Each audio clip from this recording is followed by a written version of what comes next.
Magandang buhay! Ako nga pala si Teacher Lala, ang inyong guro sa asignaturang Filipino Baitang 7. Handa na ba kayo sa ating talakayan ngayon? Kung ganon, halina't simulan na natin. Bago tayo magsimula sa ating aralin, ay may mga salitang nakapaloob dito. Nais kong hingin ang inyong obserbasyon.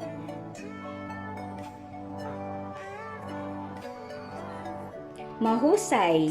Tama, ang mga salita ay may iba't ibang kahulugan.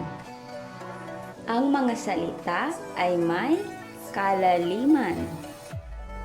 Ang mga salita rin na nakapaloob ay madalas nating gamitin sa pang-araw-araw na pakikipag-komunikasyon at pakikipag-talastasan. Ang ating aralin ngayon ay patungkol sa antas ng wika batay sa formalidad. Atin munang alamin kung ano ang ibig sabihin ng wika. Ang wika ay kalipunan ng mga simbolo, tunog at mga kaugnay na bantas upang maipahayag ang nais sabihin na kaisipan. Ang wika rin ang ating ginagamit sa pakikipagtalastasan sa araw-araw maging pasalita man o pasulat. Ayon nga kay Tumagan 1986, ang wika ay mahalagang bahagi ng lipunan sa dahilang ito ang kasangkapang kailangan sa pakikipag-usap o pakikipagtalastasan. Ang wika ay may iba't ibang antas o kategorya. Una, formal. Ikalawa, di formal o informal. Unang antas ng wika, formal. Ang formal ay antas ng wika na standard at kinikilala at ginagamit ng nakararami. Sa madaling salita, ito ay salitang ginagamit sa mga aklat at paaralan o ahensya. Ang formal na antas ng wika ay may dalawang uri. Una, pambansa. Ikalawa, pampanitikan. Unang uri ng formal na wika, pambansa. Ito ang mga salitang ginagamit sa mga aklat o babasahing sumisirkula sa buong kapuluan at lahat ng paaralan. Ito rin ang wikang ginagamit ng pamahalaan sa pagbabalangkas ng mga batas. Mga halimbawa ng pambansang wika: ama, ina, anak, aklat, at kaibigan. Ikalawang uri ng formal na wika, ito ay ang pampanitikan. Ang pampanitikan ay ginagamit ng mga malikhaing manunulat. Ang mga salita ay karaniwang malalim, matayog, makulay, at masining. Ikalawang uri ng antas ng wika, di formal o informal. Ito ay antas ng wika na karaniwan ay palasak, pang-araw-araw, madalas gamitin sa pakikipag-usap at pakikipagtalastasan. Ngayon naman ay dako tayo dito sa tatlong uri ng di formal o informal. Una ay ang lalawiganin, ikalawa ay kolokyal, at ang panghuli ay ang balbal. Lalawiganin. Ang lalawiganin ay gamit ng mga tao sa partikular na pook o lalawigan. Makikilala ito sa kakaibang tono o punto. Halimbawa ng lalawiganing salita.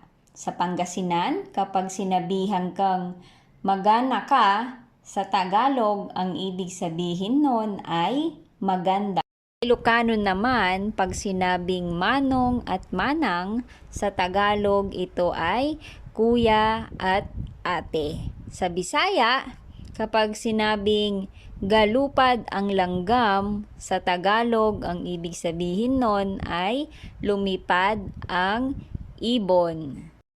Ang salitang ambot ay sa Bisaya na ang ibig sabihin sa Tagalog ay ewan.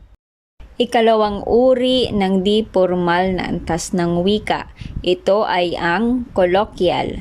Ang colloquial ay mga salitang ginagamit sa pang-araw-araw, maaring may kagaspangan ng kaunti, maari rin itong refinado o refine ayon kung sino ang nagsasalita.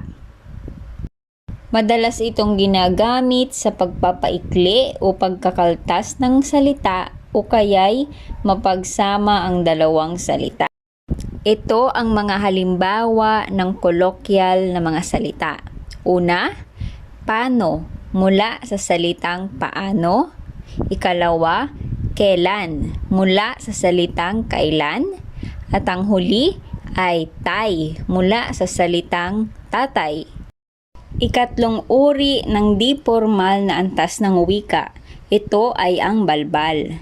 Sa Ingles, ito ay slang. Ito ay mga salitang ginagamit sa kalye o pinakamababang uri ng wikang ginagamit ng tao na buo sa kagustuhan ng isang partikular na grupo na nagkakaroon ng sariling pagkakakilanlan. Ito ang mga halimbawa ng balbal na wika. Una, ermat, na nangangahulugang nanay. Ikalawa ay lespo, ibig sabihin ay pulis. Ikatlo ay datong, ang ibig sabihin nito ay pera. Utol, na ang ibig sabihin ay kapatid. Chibog, na ito ay tumutukoy sa pagkain.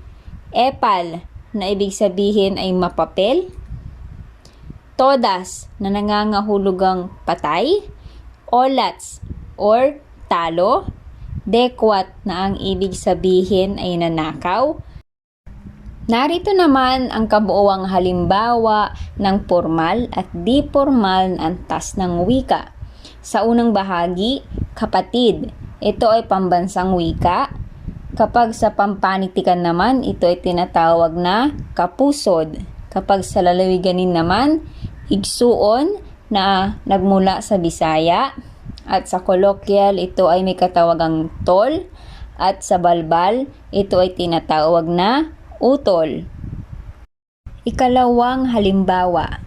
Sa pambansang wika, ito ay bakla. Sa pampanitikan, pusong babae. Lalawiganin, ito ay bayot. Colloquial, ding.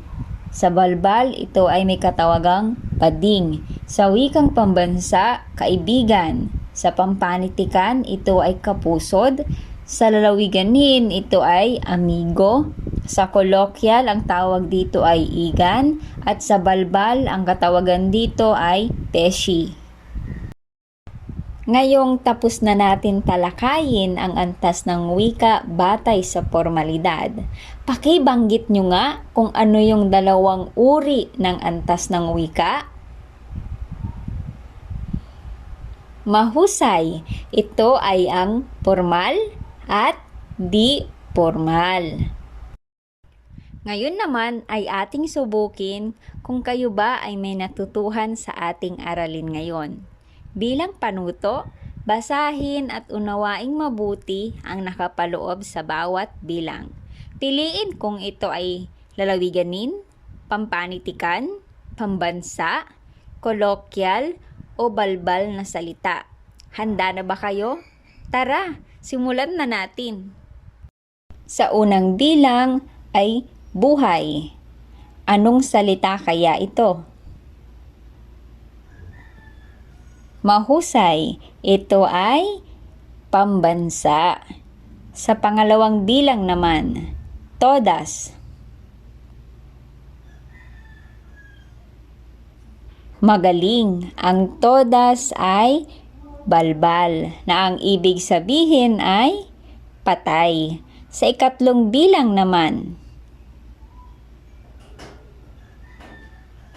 magaling. Ito ay lalawiganin. Sa ikaapat na bilang, Mahusay.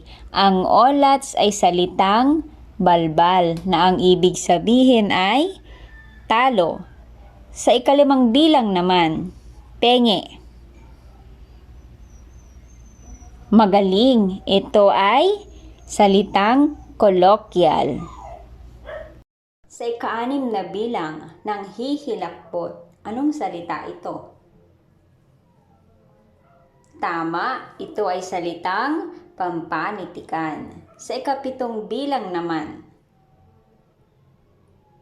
mahusay. Ang salitang meron ay kolokwyal.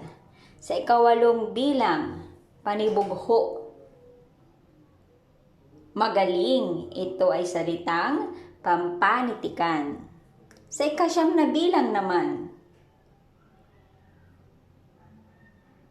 mahusay. Ang hinigugma na ang ibig sabihin ay mahal ay salitang lalawiganin. Sa ika-10 bilang naman, musta. Magaling. Ito ay salitang kolokwyal. Ngayong tapos na natin talakayin ang ating aralin, ay nais kong tanungin kung ano ba ang kahalagahan ng antas ng wika para sa iyo.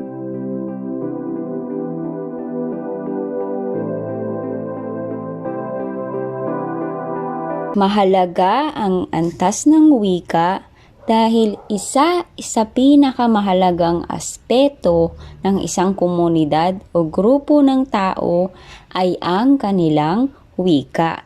Ito ang nagpapakita na sibilisado ang isang komunidad at higit sa lahat, ito ay nagpapakita ng kasarinlan nila sa iba.